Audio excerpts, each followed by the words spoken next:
So a chronological resume, um, it used to be the absolute gold standard, right? Like of a successful professional life. Oh, absolutely. Yeah, the traditional ladder. Exactly. You start as a junior associate, then, you become a mid-level manager, and you just graduate to senior director. Right, and all in the exact same industry. Yeah, same industry, straight line. Right. But today, I mean, if you were stepping into the creator economy or digital consulting, Or really any modern entrepreneurial space, yeah. right, that perfectly straight, highly predictable line might actually be like your biggest liability. It's true.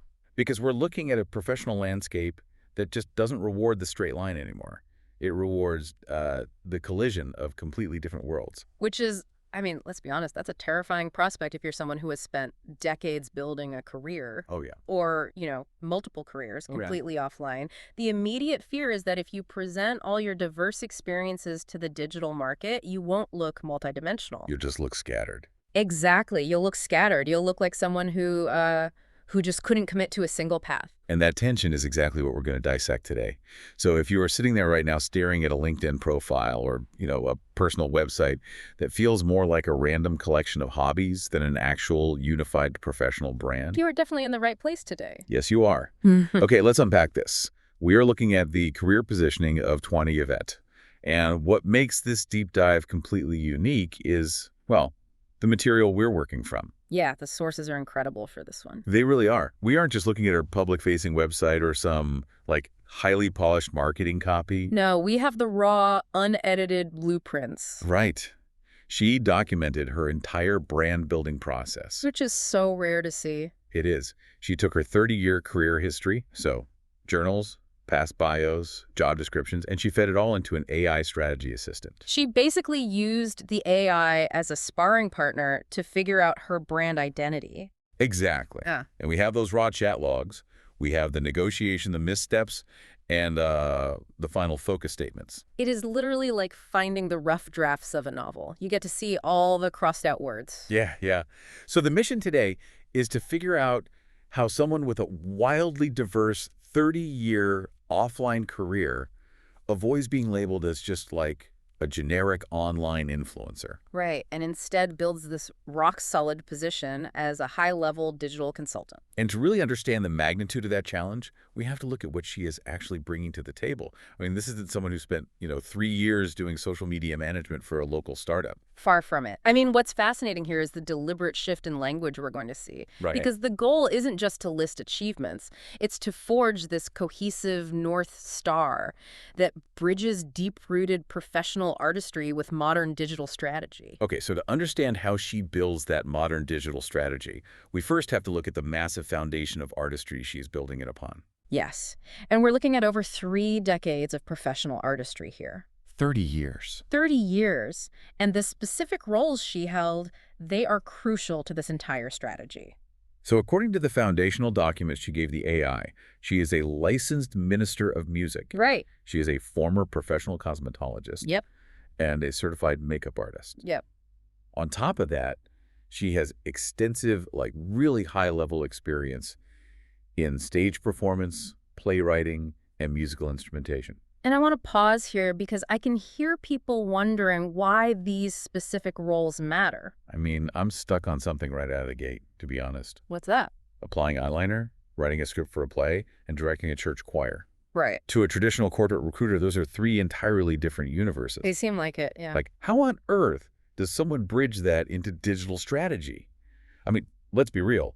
Doing someone's makeup has absolutely zero to do with, optimizing a YouTube funnel. Well, I challenge the premise that they have zero to do with each other. Zero. I mean, if we look purely at the tactical output, the physical eyeliner versus typing in video tags, sure, they are different. Yeah, vastly different. But if we dive into the underlying mechanics and the human psychology of those roles, they map onto digital strategy almost perfectly one-to-one. Wait, perfectly one-to-one. Walk me through that. Okay, let's break down cosmetology. It is rarely just about applying pigment to a face. What is a cosmetologist actually doing? Well, they're making someone look better. They are managing deep-seated insecurities. Mm-hmm. Think about it. A client sits in a chair. looks in a brightly lit mirror, and is often highly vulnerable in that moment. Yeah, that's true. It's a very intimate setting. Extremely. The cosmetologist has to conduct a high-stakes consultation. They have to listen to the client's vision for themselves, diagnose the reality of their canvas, and then manage their expectations. Right. And then they use highly technical skills to physically manifest that vision so the client can walk out into the world with confidence. Okay, I see where you're going with this. Now, map that onto high-level digital consulting. A client comes to you with a broken brand. They're insecure about how they look online. Exactly. The consultant has to listen to their vision, diagnose the flaws in their current digital footprint, manage their expectations about growth. Because everyone wants 1 million followers overnight. Right, which isn't going to happen. And then you have to use technical digital skills to build a brand presence that makes them confident. Wow. It is the exact same psychological process. The only thing that changes is the medium. That is a wild connection, but it makes total sense when you lay it out like that. You are taking the physical act of managing a client's presentation and applying it to their digital presentation. Exactly. And these aren't just casual hobbies for her. They are disciplines rooted in what the sources call excellence and elegance. Okay, but what about the playwriting and the stage performance? Because that feels a bit more, I don't know, abstract. It's actually the most direct translation of all. Think about the structure of a play. A playwright's entire job is narrative architecture and audience retention. Okay, yeah. They have to hook the audience in the first scene. They have to carefully decide when to reveal information and when to withhold it to build tension. And they manage pacing so the audience doesn't get bored in the second act. Which is literally the anatomy of a successful YouTube video or a sales page. You need a hook, you need pacing, you need retention mechanics. And you need a climax, which in the digital world is the call to action. Stage performers and playwrights, they were the original retention hackers. Oh, that's such a good way to put it. Retention hackers. They didn't have algorithms to tell them when people were clicking away. They could literally hear the audience coughing or see them fidgeting in their physical seats. Right. So they learned audience psychology in real time in physical spaces. Then you add in the minister of music role. Yeah. Which, to me, that's like operationalizing the art. Yes, perfectly said. Yeah. Because you aren't just performing, right? You are taking a group of people with varying levels of talent, like a choir, musicians, and you are teaching them complex harmonies. Right. You're organizing rehearsals, managing personalities, and delivering a really consistent emotional experience to a congregation week after week. Which requires building a massive system. I mean, you can't run a music ministry on vibes alone. No, definitely not. You need sheet music, rehearsal schedules, acoustic planning. You are systemizing art. And this brings us to a phrase that her AI brainstorming sessions zeroed in on, which is absolutely central to her brand. What's the phrase? Pedagogical provenance. Pedagogical provenance. I mean, that sounds incredibly academic. It does, yeah. So pedagogical meaning related to teaching, and provenance meaning origin or history. It's a dense phrase, but it basically just means she has a 30-year documented history of teaching, guiding, and leading real human beings in physical spaces. Right. She didn't wake up yesterday, watch a few marketing tutorials on YouTube, and decide to call herself a consultant. Yeah, she has been managing client anxieties, structuring narratives, and building artistic systems for decades. And that is the absolute differentiator here. I want to use an analogy here because it really feels like her career is an iceberg. Okay, an iceberg. I like that. Like her modern digital content, the YouTube channel, the website that's just the tip of the iceberg, visible above the water. Right. But the 30 years of directing choirs, doing makeup, and writing plays, that is the massive stabilizing ice underneath the surface that actually keeps the whole thing afloat. Yes, and it establishes an undeniable pedagogical provenance. Because we are currently drowning in a generation of digital consultants whose only experience of the world is, well, the internet itself. Totally. They know exactly how to manipulate a TikTok algorithm, but they have never sat across from a highly anxious client and, like, talk them off a ledge. Right. They don't have that real-world foundation. They understand the software, but they don't understand the wetware, the human brain. Yeah. Twanna brings a depth of human understanding to digital strategy that an algorithm-obsessed 22-year-old simply cannot match. Her past provides undeniable weight to her current advice. It's like the difference between someone who learned to fly a plane in a video game simulator versus someone who has been flying crop dusters through storms for 30 years. That's a great comparison. The simulator guy might know where all the digital buttons are, But the veteran knows how the wind actually feels.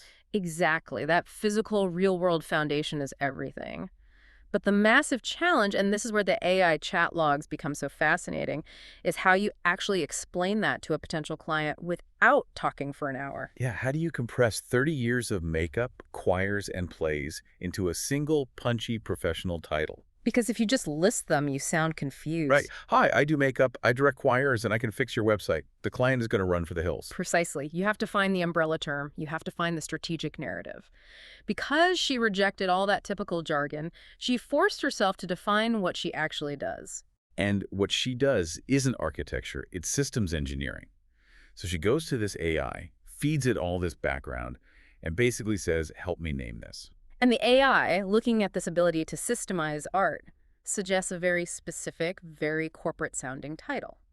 It tells her she should introduce herself as a media architect. Media architect. Yeah. On paper, from a pure branding theory perspective, media architect is incredibly strong. Is it, though? I mean, it sounds like someone who designs literal television studios. I understand the hesitation, definitely. But look at the strategic reasoning the AI provides in the transcripts. It argues that the title, media architect, accomplishes a crucial goal in the creator economy. Which is what? It sounds strategic versus reactive. Okay, unpack that distinction for me. Yeah. Strategic versus reactive. The vast majority of people trying to build personal brands online right now are entirely reactive. That makes sense. They wake up, they check what audio is trending on TikTok or Reels, they panic, they film something quickly just to fit the trend, and they post it. Right. They're reacting to the environment. They're basically on a hamster wheel. Exactly. They are participating in the ecosystem, but they aren't controlling it. Right, right. An architect, however, implies someone who steps back and builds infrastructure. Oh, I see. An architect doesn't just nail boards together randomly. They draft the blueprints. They ensure the foundation can hold the weight of a second story. They plan the plumbing. Okay. The AI correctly points out that by using the title media architect, Twanna would instantly shift the conversation with a prospective client. Instead of the client asking, can you make me a viral video? They would ask, what professional systems are we building? Exactly. It changes the entire power dynamic of this consultation. It elevates her from a participant in the creator economy to a structural engineer of it. Which I imagine justifies a much higher rate. It justifies a premium price point, absolutely, because you aren't selling a fleeting piece of content. You are selling a foundation that will generate revenue for years. The logic the AI used is actually flawless. The logic is flawless, sure. But there is a massive human variable that the AI completely missed. Yes. Because the transcripts show Twanna reading this perfectly logical, highly optimized pitch for the media architect title. And her reaction is immediate and, like, visceral. She shuts it down completely. She explicitly replies to the AI, and this is a direct quote from the source. She says, I am not a media architect, and I don't really like the term. Yeah, she doesn't hold back. She tells the machine to try again. She basically demands something that actually resonates with her brand and her personality. Which raises an important question about authenticity in the creator economy. Because this highlights perhaps the single most important lesson for anyone trying to build a personal brand. What's that? You can have a title that is algorithmically perfect. You can have a title that perfectly encapsulates the fact that you do, indeed, build foundational infrastructure for brands. Right. But if it feels like a costume, it will destroy your business. But why, though? If the logic works on the client, why does it matter if the consultant feels a little weird saying it? Because a personal brand is not a corporation. If you are selling B2B enterprise software, you can hide behind corporate jargon. Sure. But in personal consulting, authenticity isn't just a buzzword. It is the actual transmission mechanism for trust. Oh, wow. The transmission mechanism for trust. Yes. If Twanna feels like a fraud introducing herself as a media architect, if she feels like she's putting on a fake voice to say those words, the client will subconsciously pick up on that hesitation. Right, it's the micro expressions. If you don't believe your own title, your body language is going to betray you during a sales pitch. Exactly. The client won't buy the structural authority if the consultant themselves feels uncomfortable wearing the title. It has to fit like a tailored suit, not a rented tuxedo. Yeah, and Twanna knew instinctively that media architect was a rented tuxedo. It was too cold. It was too detached from her history in ministry and physical cosmetology, which, as we discussed, are deeply warm, human-centric fields. So the AI takes the rejection, regroups, and analyzes her core functions all over again. Right. It breaks her down into three archetypes: the visionary, the teacher, and the strategist. A solid framework. And it comes back with a menu of alternative titles. Let's walk through these because this is where we really see the nuances of brand positioning. Okay. The first alternative is the creative strategist. The creative strategist. Okay, so this is a very safe, very clean corporate translation. Yeah, it feels very LinkedIn. It does. It explicitly promises to bridge the gap. It tells the artist, I understand your messy creative process, but I bring the rigorous strategy to make it profitable. It's a solid B+ title. It feels a little dry to me, honestly. Mm. So next, the AI suggests the content mentor or the content guide. Now we are changing the emotional temperature completely. Yeah, total shift. A strategist implies a clinical, almost adversarial relationship where they just fix your mistakes. A mentor, or guide, implies a side-by-side journey. It leans heavily into her pedagogical history. It says, I have walked this path and I will hold your hand while you walk it. I mean, I like the warmth of that, but maybe it lacks a bit of edge. Like, it sounds almost too soft for someone charging high consulting rates. I agree. It swings a bit too far the other way. So the third option the AI pitches is the performance and digital consultant. This is the most literal option on the table. It leaves absolutely no ambiguity about where she comes from. Right. It explicitly states, I have a background in performance arts and I do digital consulting. It just forces the two worlds together right there in the title. But it's kind of a mouthful. Performance and digital consultant. It is. And finally, the AI offers a hybrid option, the systems-focused creator. This is an interesting one. It's an attempt to hijack the most popular keyword in the industry, creator, but modify it to elevate her status. Okay. It tells the market, yes, I am in the trenches creating content, but my differentiation is that I focus on the underlying systems. Here's where it gets really interesting, though. She has this menu of highly engineered titles, right? Yeah. But she doesn't just pick one off the list. She takes total control of the narrative. She synthesizes the concepts and makes a decision that, honestly, initially feels almost counterintuitive in its simplicity. What does she go with? She replies to the AI, a digital creator and consultant is fine then. Digital creator and consultant. Yeah, and I have to admit, when I first read that in the transcripts, I was underwhelmed. Really? Yeah, after all the talk of pedagogy and systemic architecture, she just calls herself a creator and consultant. Like, half the people on LinkedIn have some variation of that in their bio. Isn't that just fading back into the noise? It might seem simple at first glance, I grant you that, but it is actually a masterful piece of positioning when you unpack how those two words interact with each other. Okay, unpack it for me. It is a perfect balance of the what and the how. Let's look at the first half. Digital creator. By claiming this, she acknowledges what she actively does every single day. She isn't an armchair theorist giving advice on platforms she never uses. She produces high-value audio, she edits video, she maintains a digital ecosystem. She is proving her competence by actually being in the arena. Exactly. She is actively participating in the modern digital landscape. That is the what. But if she stopped there, she would just be another person fighting the algorithm. Yeah, just another creator. The brilliance is the addition of and consultant. That is the how. Oh, I see. It changes the entire context of the word creator. Instantly. It reclaims the word creator, but instantly elevates it. It tells the prospective client, I don't just create things for my own ego or my own brand. I provide the strategic guidance, the roadmaps, and the mentorship to help you build your own platform. Wow. It takes a highly accessible, slightly overused term creator and drops a massive anchor of professional authority on it with consultant. And crucially, it doesn't sound like jargon. It sounds like a real human being. Yes. By rejecting the cold architecture of media architect, she landed on a title that she can say out loud at a networking event without wincing. Because conviction sells. If you can state your title with absolute, unshakable confidence, it almost doesn't matter what the title is. The client buys the conviction. Okay, but claiming the title is only step one. Right. Now that she has claimed this authentic position, we have to look at the actual machinery of her business. Because you can call yourself a consultant all day, but if you don't deliver a tangible result, it's just empty posturing. Exactly. What does she actually give the people who hire her? This brings us to the core of her methodology, and it's where her 30 years of systemizing music and performance arts really becomes the product. Right. Her entire approach is violently opposed to just giving people vague advice. Yeah, the sources outline a methodology that is hyper-focused on deliverables. Her stated goal, according to the AI strategy sessions, is to provide creators with systemic, repeatable roadmaps for brand building and monetization. I want to linger on those words. Systemic, repeatable, roadmaps. Yeah, those are strong words. She isn't offering a 1-hour Zoom call where she critiques your lighting and tells you to post more often. No, she is providing operational infrastructure. The documents explicitly state that she helps creators move from passive consumption to active engagement by designing pedagogical resources. There's that teaching background again. Exactly. Pedagogical resources, templates, and workbooks. Let's ground this a bit.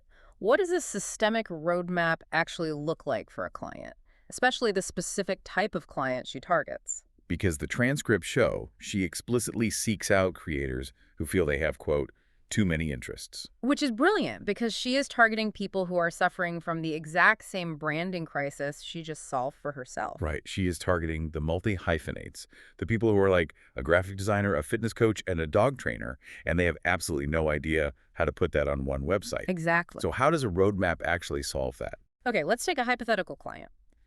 Someone comes to Twanna and says, I have all these disconnected passions. I'm posting on 4 different platforms. I have no free time, and I'm making $0. A very common scenario. Very common. Now, the standard social media advice is usually niche down, pick one thing, and ignore the rest. Which, if you're a multi-hyphenate, feels like cutting off a limb. It's soul-crushing for them. Twanna's roadmap approach is entirely different. Instead of telling them to amputate their interests, she builds a systemic framework to house them. Okay, how? She might create a content pillar strategy that assigns specific days or specific formats to different interests, but unites them under a single core value. Oh, I see. She provides templates for how a free piece of content about fitness naturally leads to a monetized workbook about discipline, which ties into their graphic design business. You build the plumbing that connects all the different sinks. She builds the plumbing. The phrase used over and over in the strategy documents is demystifying content production. I really want to dig into that concept, demystifying.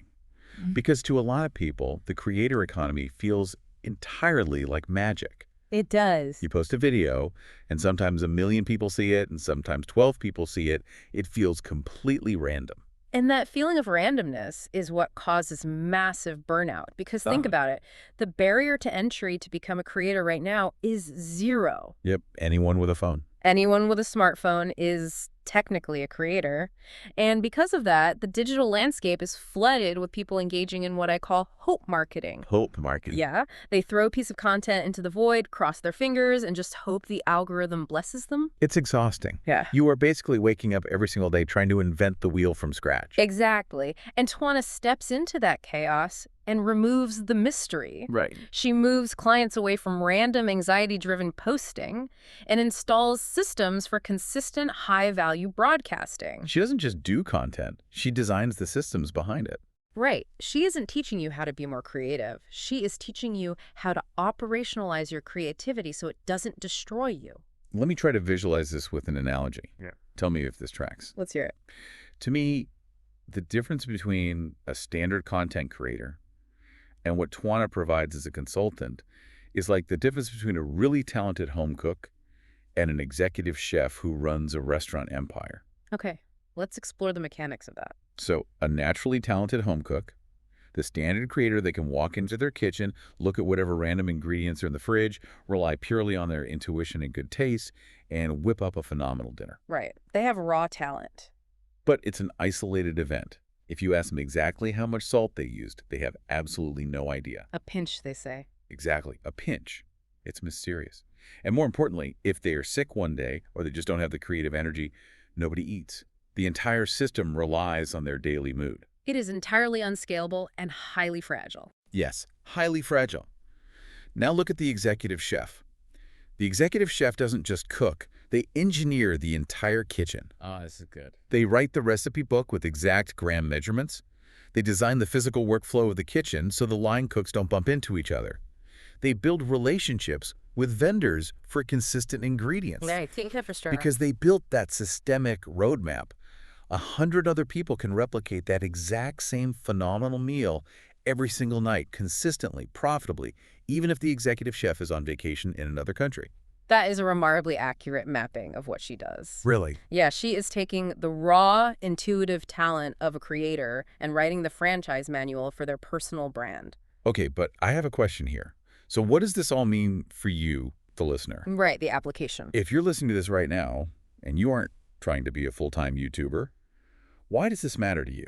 How does a repeatable roadmap actually solve a problem for someone who is just trying to survive the information overload of a regular corporate job? Because the core problem is identical. Decision fatigue. Decision fatigue. Yes. In the modern knowledge economy, we are paralyzed by micro-decisions. Oh, constantly. Every time you sit down to write a report, pitch a client, or update your professional portfolio, you feel like you have to invent a new structure. A repeatable roadmap, which is essentially what Twanna learned to build by writing plays and directing choirs, removes the logistics from the creative process. It pre-makes the boring decision. Exactly. The roadmap says, you don't need to decide how to structure this presentation. Use template A. You don't need to decide when to send the follow-up email. Trigger workflow B. Wow, yeah. By outsourcing the logistics to a system, you channel 100% of your cognitive energy into the actual execution of the idea. You buy back your sanity. You really do. Her background as an author and teacher allows her to create these tangible frameworks that save other creators, or really any professional, years of trial and error. It sounds incredible in theory. But anyone can write a bio claiming they build these magical systems. The internet is full of, gurus selling roadmaps that turn out to be just a 3-page PDF of generic advice. Oh, absolutely. The market is flooded with it. So to prove she isn't just selling snake oil, Twanna has to demonstrate that she actually lives this methodology. To prove to her audience that she can build these systems, she has to use her own platforms as a living portfolio. Right. If you are selling digital architecture, your own house better be structurally flawless. Let's look at the specific digital architecture she has built for herself. The sources detail exactly what that house looks like, and it is entirely deliberate. Let's break down the components. Okay. She uses an official Wix website as her central home base. Anchor point. Right. She has a dedicated radio hub and a podcast for long-form audio. She has a YouTube channel at Twanna Y'vette for visual engagement. She utilizes a professional link tree to aggressively route traffic to specific destinations. And crucially, she uses a digital bookstore on PayHip as the repository and transaction point for her professional tools. We need to pause on that ecosystem because it demonstrates high-level strategic thinking. How so? Well, she isn't reliant on a single platform. If a YouTube algorithm change wipes out her reach tomorrow, her business doesn't die. She owns her distribution. Exactly. The podcast allows for deep, intimate connection where she can showcase her pedagogical tone. The YouTube channel acts as a discoverability engine.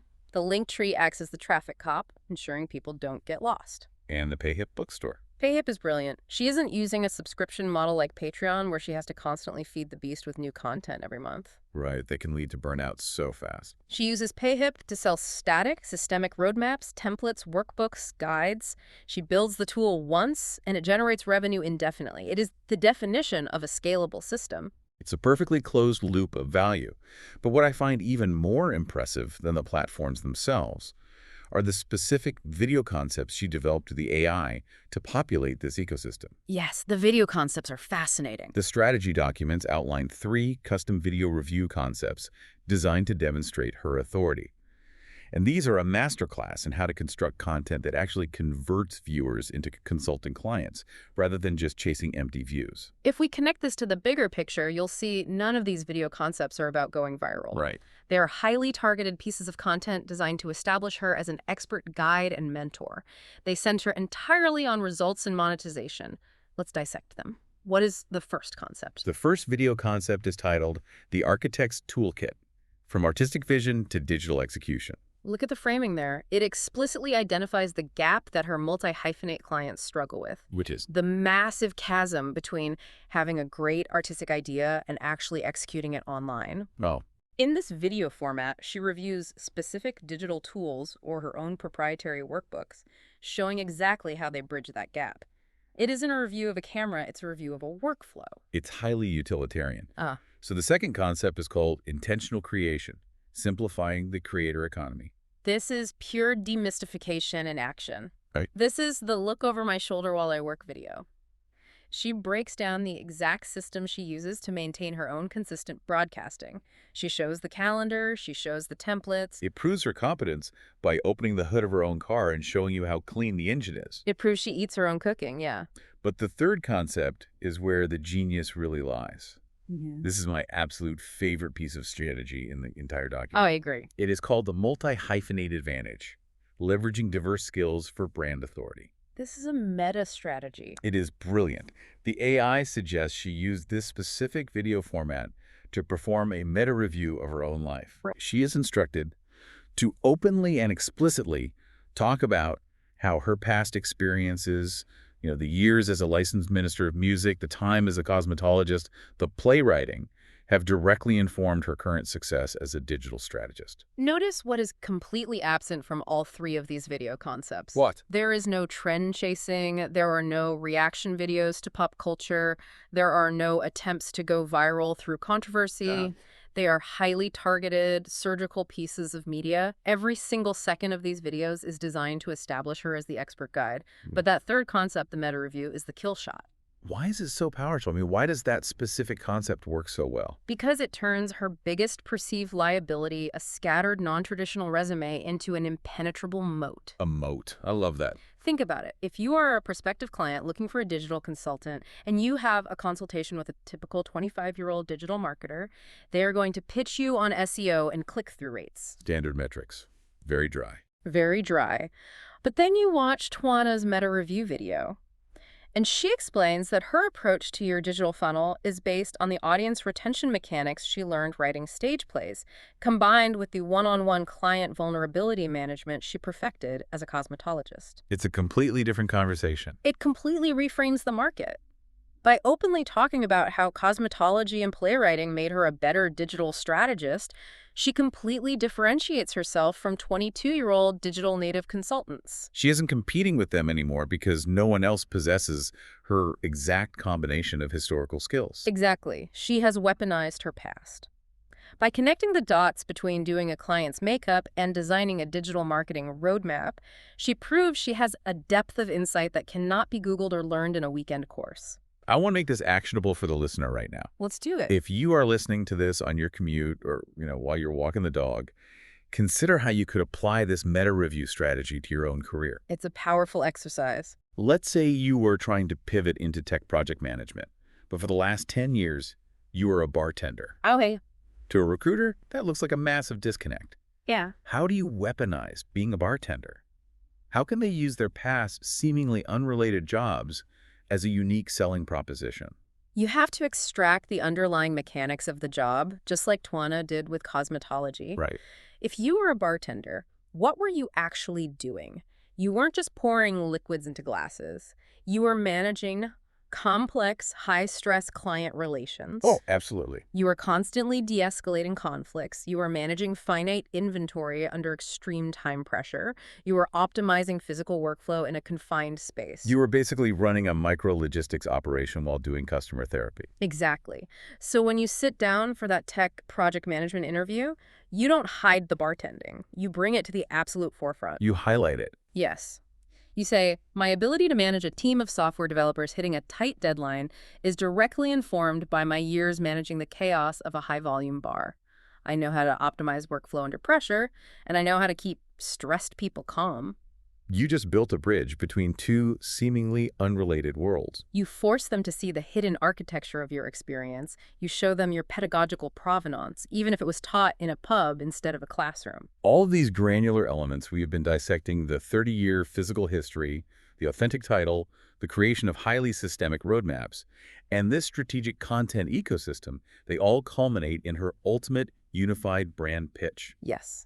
The documents refer to this as the focus statement. It's the North Star. Yeah. The final section of the AI transcript shows Twanna and the AI hammering out this exact focus statement for a Notebook LM project she was building. This is the ultimate synthesis of her identity. Let's break down her final optimized professional introduction and Notebook LM focus statement. The statement reads, "The focus is on positioning Twanna Y'vette as a digital creator and consultant who bridges the gap between deep-rooted professional artistry music, performance, cosmetology, and modern digital strategy." Notice the synthesis there. The goal of this video is to demonstrate her authority in demystifying content production and to showcase her ability to provide creators with systemic, repeatable roadmaps for brand building and monetization. It is dense, yes, but there isn't a single wasted word in that entire paragraph. The expert, I should say, anyone analyzing this has to meticulously dissect why this specific statement is a masterclass in professional positioning. Let's look at the mechanics of why it works. What's the first thing it does? It accomplishes 3 distinct goals simultaneously. First, it synthesizes her why. It explicitly links her 30-plus years to today. Yes. It takes the deep-rooted professional artistry and explicitly connects it to modern digital strategy. By putting those two concepts in the same sentence, she prevents the audience from categorizing her as just another online influencer. Right. She's demanding they view her digital work through the lens of her offline career. Exactly. She is establishing her historical authority right out of the gate. Second, it aggressively centers on results. Look at the vocabulary chosen. Demystifying systemic, repeatable roadmaps, monetization. She isn't vaguely promising to help you find your voice. Which is what a lot of bad consulting sounds like, honestly. It's fluff. Twanna's statement promises hard, tangible business infrastructure. She is telling the prospective client exactly what problem she solves for them. She builds the system so they can make money. And the third thing it accomplishes is setting the tone. Right. It establishes her not just as a hired hand or service provider, but as an expert guide. The tone is authoritative but instructional. It establishes the vibe of a mentor who has traversed the mountain and is now handing you the map. This intense focus on foundational systems leads directly to her final professional introduction, the one-liner she uses to introduce herself. It's so good. It might be the most powerful sentence in the entire source document. She lands on this. "I don't just help you create, I help you build a sustainable foundation for your work." A sustainable foundation. That is the antithesis of the modern creator economy. Because the creator economy is built on fleeting trends, right?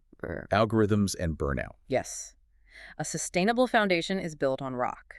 It is the ultimate promise to a tired, overwhelmed multi-hyphenate. This is exactly what you need when prepping for a meeting or pitching yourself. You don't need a list of everything you've ever done. Right, you don't need a chronological list. You need a North Star statement that tells people exactly what problem you solve for them. Because if you just hand them a list, you are asking them to do the hardest part of your job. You are asking them to connect the dots of your life. And they won't do it. A hiring manager is not going to look at your resume, see that you are a cosmetologist and a playwright, and naturally deduce that you would be a great digital systems engineer. They'll just get confused, put your resume in the trash, and move on. You have to do the heavy lifting for them. You need a North Star statement that tells them exactly what problem you solve, and you must use the unique weight of your disparate past to justify why you are the only one who can solve it that way. Twanna's final bio draft executes this flawlessly. Bringing the deep dive to a close, let's reflect on how this entire framework can change the way we view our own career paths. The overarching narrative here is profoundly optimistic, I think, for anyone who feels like they don't fit into a neat little professional box. It really is. I'll summarize the core takeaways here. Twanna Y'vette's evolution proves that having multiple, wildly different talents, music, cosmetology, writing, isn't a liability in the digital age. Not at all. It's the ultimate advantage, provided you build the right systems and roadmaps to communicate that value. That is the critical caveat. It is only an advantage if you build the right professional vocabulary to communicate it. You cannot just present the mess. You must present the roadmap that organizes the mess. Right. So whether you are catching up on a field, prepping for a career pivot, or just insanely curious, the lesson here is about intentionality. Moving from reactive consumption to designing your own professional infrastructure, you have to be the architect of your own narrative. You have to claim your space authentically, rejecting jargon that doesn't fit you, and you have to demystify your own brilliance so that clients, employers, and audiences can actually understand it. And above all, you must recognize that your past provides the pedagogical provenance that gives your current voice its unique authority. I want to leave you with a final thought to mull over today, something to explore on your own that builds on what we've discussed. Think back to how Twanna took the highly physical, emotional acts of doing a client's makeup and leading a choir and extracted the underlying mechanics to build high-level digital marketing systems. It's a powerful framework. So, I want you to ask yourself this. If you had to create a pedagogical resource, a teaching workbook, based solely on the hardest, most completely unrelated job you did 10 years ago, Oh, that's a great question. what unique digital system would you be uniquely qualified to build today? What is the hidden architecture in your past that the world desperately needs right now? Thank you so much for joining us on this deep dive into the source material. It's been great. We will see you next time.